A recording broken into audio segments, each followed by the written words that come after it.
Peter Pan, karya J.M. Barrie. Bab 1. Peter datang. Semua anak, kecuali yang satu itu, tumbuh dewasa. Mereka cepat tahu bahwa mereka akan tumbuh dewasa. Dan beginilah cara Wendy mengetahuinya.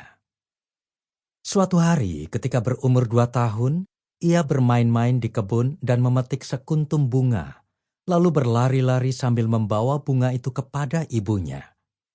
Kurasa wajahnya pasti menggemaskan, karena Mrs. Darling meletakkan satu tangan di dadanya dan berseru, "Oh, mengapa kau tak bisa seperti ini selamanya?"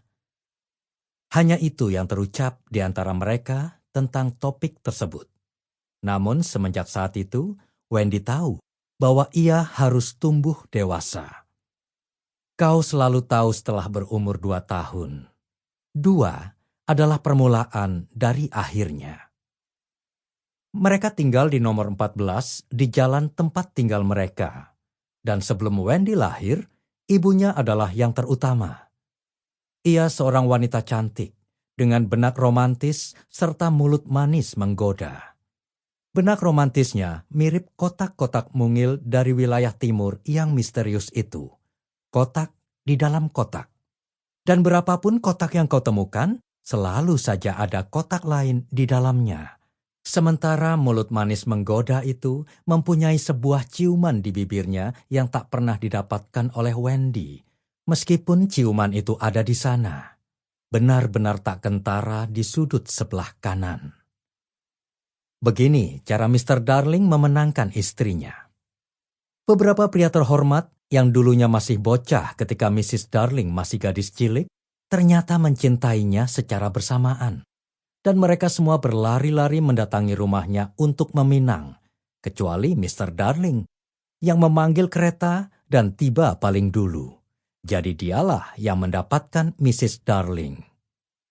Mr. Darling mendapatkan keseluruhan diri istrinya, kecuali kotak yang paling dalam dan ciuman itu.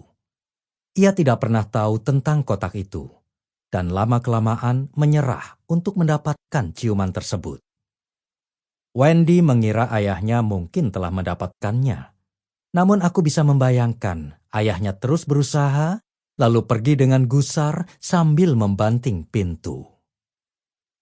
Mr. Darling suka menyombongkan diri pada Wendy bahwa ibunya bukan saja mencintainya, tapi juga menghormatinya. Ia salah satu pria pintar yang memahami surat-surat berharga dan saham-saham.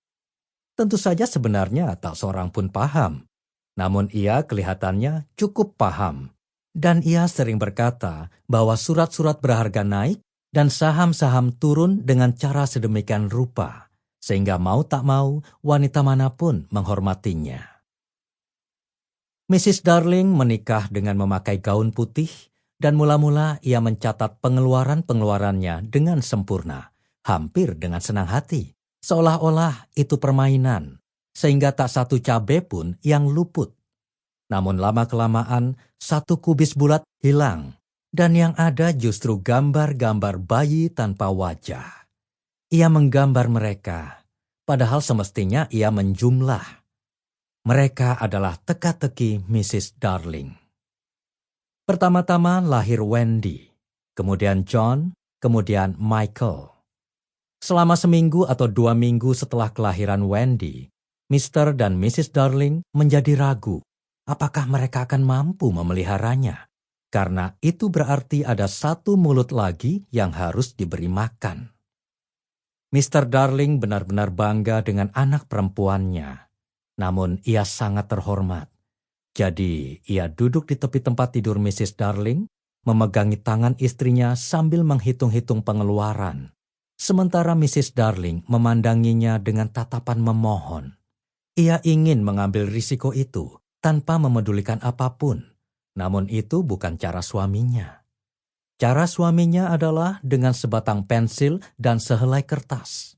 Dan kalau suaminya menjadi bingung dengan berbagai usulannya, maka Mr. Darling terpaksa harus mengulangi semuanya dari awal. Sekarang jangan Sample complete. Ready to continue?